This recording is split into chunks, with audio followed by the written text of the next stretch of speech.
Okay, medyo madumi yung dagat, may mga plastic, pero if you look at the beach, maganda siya, kalmado.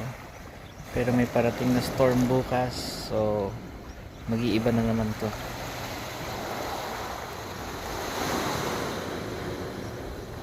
And I don't know if nakikita, pero may maraming mga fisherman dun, tsaka dito banda.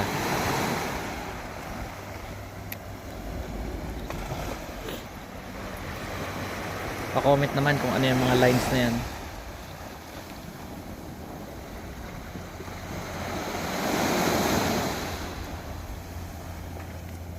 And maraming bato maliliit.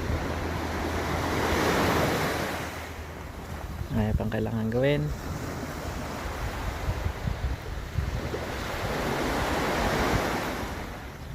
Ito yung Agyaman camping area. Private yan, private camping area. Walang tao sa beach, so solo nyo.